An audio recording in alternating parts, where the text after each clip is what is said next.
Guys এখন আমরা যাচ্ছি মাঠে আমাদের খেতে লাল শাক তুলতে। এই যে আমার শাশুড়ি আম্মু চালন নিয়ে যাচ্ছে, আর আবিয়া যাচ্ছে। এই যে তো এখন মানে আমাদের খেতে অল্প কিছু লাল শাক হয়েছে, তো সেগুলো তুলতে যাচ্ছি সকালবেলায়।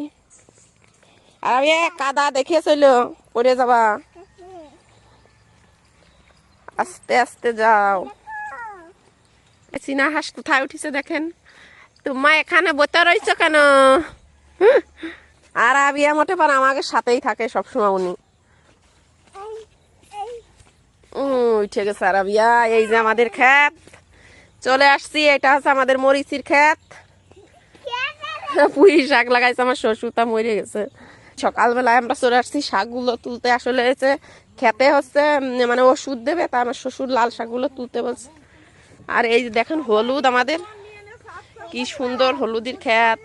আর ফাঁকে ফাঁকে আবার বেগুন গাছ লাগাইছে আমার শ্বশুর।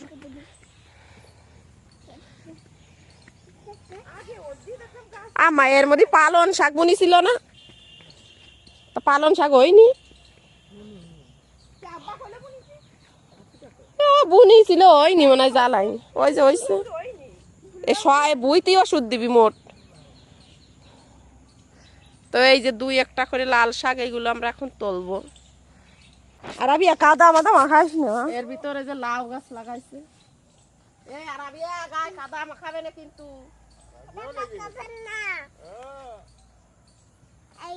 ওই যে শুরু হয়ে গেছে।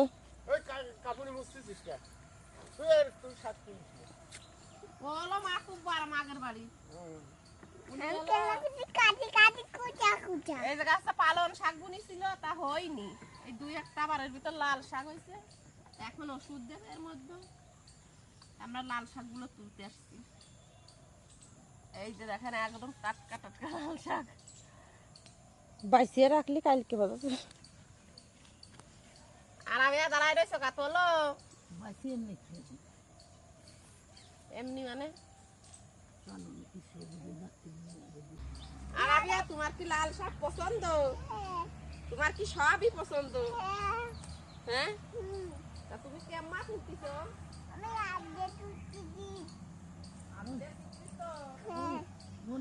তোমার বড়ও পছন্দ।